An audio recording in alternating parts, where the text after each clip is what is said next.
Welcome back, YouTube. Alright, we're going to do a video here, PC showcase, for the fourth video, and this is going to be specifically on some Kurt Angle pieces that I have. Pulled out all the relics, pulled out all the autos, and bam.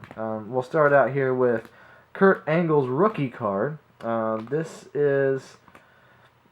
Actually, we'll call it, yeah, his actual wrestling rookie card. He has some collegiate cards and some amateur wrestling cards, but for the first mass-produced inset rookie card of Kurt Angle, this is it right here. It's from a cool time period too. You know, if you guys remember, Taz gave Kurt his first loss, and then Kurt would go on to say that it was from an illegal chokehold of the Taz mission. So, fun time in wrestling. I really enjoyed it, and it's what made me become a Kurt fan. It's like, can somebody please stand up to Triple H and the gang? And they had all the freaking belts, making all the rules, and it was just a fun time, you know, in wrestling, and some people's favorite, other people's favorite time too. So, good time. We get into some relics here. I picked these up pretty cheap at a show one time. I don't remember how much I paid for them, but it was really cheap. You know, I don't really collect a whole lot of WWE stuff, relics and all that, but for Kurt Angle, I'll pick them up, especially if they're cheap. Here's another one. This one's not the most beautiful card, just a regular flat black relic, but still neat. And like I said, cheap. I'll pick them up. I have 3 from this set right here. This is one of them numbered out of 250, and the next one's also numbered out of 250, and they both pretty much look the exact same.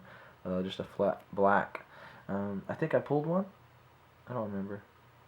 But sometimes I'll get them, you know, if somebody throws them in a trade or something like that. I'm still happy to get them. And this one here, definitely one of the best Kurt Angle pieces I have. This is actually signed. I got it signed at a show in February 2012, a TNA show. Did the backstage deal, and he was one of them. And as soon as they said Kurt Angle, I was in, but there was a lot of other people. There was Ric Flair back there, Robert Roode back there, Gunner, you know, a lot of cool people. But something else that makes this card special here is it's also numbered 1 out of 1. So I went back and forth about actually getting it signed, and I thought, it's going to stay with me. I love Kurt Angle. So, yeah, let's get it signed. No harm. This one right here is from the Cross the Line, and Kurt does have some pretty cool cards in the Cross the Line set. The only thing I don't like is the picture they used. I hate that picture. Even on his auto and his auto relic, I just don't like the picture they used. So one day I'll pick up the auto relic and say that I have one. He has a couple of them in the TNA cards, but I still have yet to pick up an auto relic of Kurt.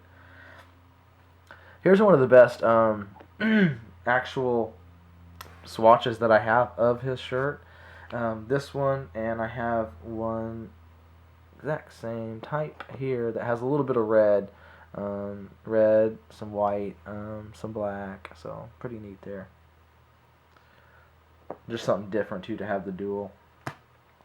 So let's get into the autos now. This one here, the Kurt Angle, the Karen Angle, and the AJ Styles. This is from 2008 Impact, his rookie TNA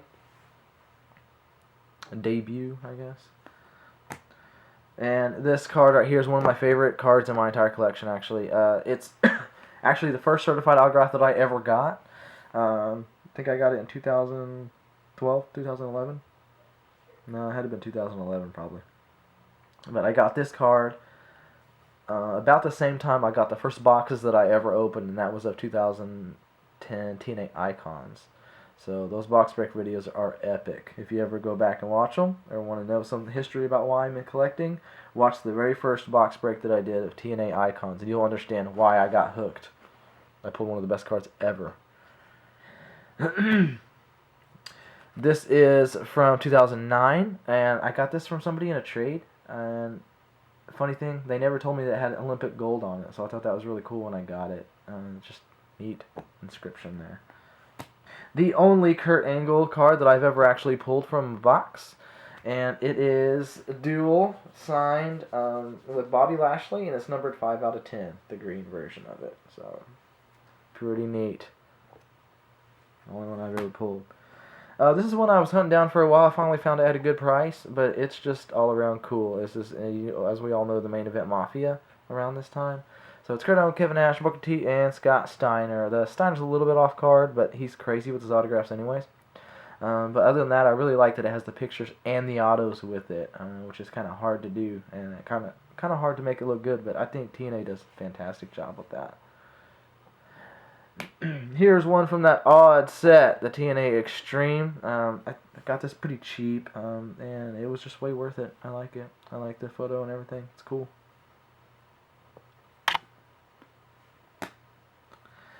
Here's the Tenacious set, one of the later sets, last sets TNA did here. And I had another version of this that had the TNA 10 inscription, but I actually liked this one better, and somebody else wanted it, so they got it.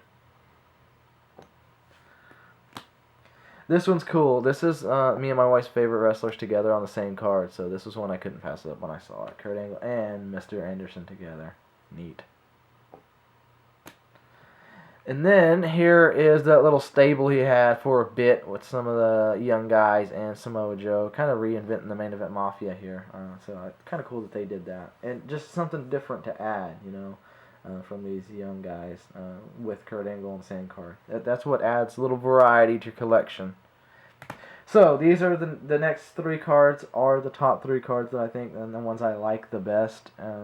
Maybe in my whole collection, actually, believe it or not.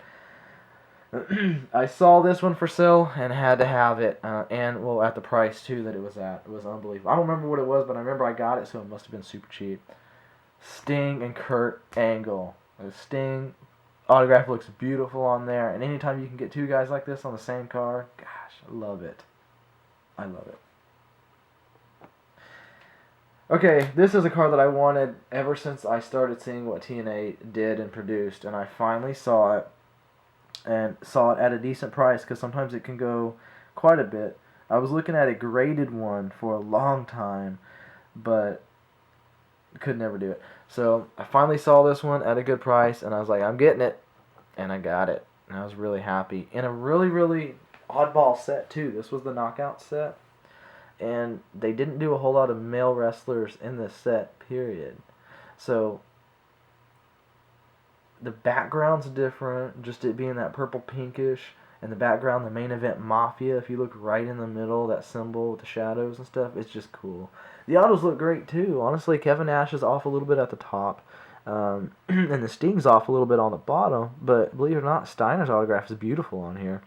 So it looks like it might run off, but even like on Charmel's, it doesn't really. The way they overlap the stickers on there, it's just cool. The only thing that could have made it better was if it would have had photos with them, but that's really hard to do with this many signatures on card and still get the names and everything. But on the back, they have a Main Event Mafia picture there, so just cool. I mean, with such a high number too, you'd think you'd see more of them, but you just really don't, you know. Maybe because it's so old too, but just cool cards from a cool set. I like it. Man, it was a good time. Alright, my number 1 favorite card, folks. Are you ready? Oh, number 1 Kurt Angle card.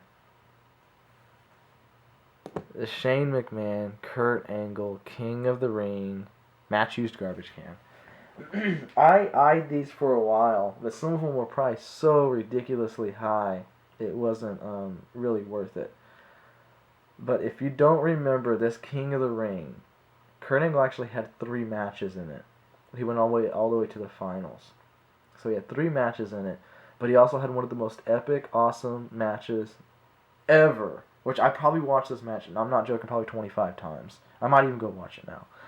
But it was just a great match. I don't even know how to explain it. If you've never watched it, it's way, way worth going back and watching it. Even just YouTubing it and going back and watching it. I have so much respect for Shane and Kurt in this match for what they did. It was amazing. And the story leading up to and everything around this time was just brilliant. So to actually have a piece from that match, you know, and it being really a relic, I really don't even do relic cards, but when I saw this, I thought that is just really cool. So yeah, that's it. That's the Kurt Angle PC for PC Showcase video number 4. And thank you guys for watching. I appreciate it. Gentle Vader out.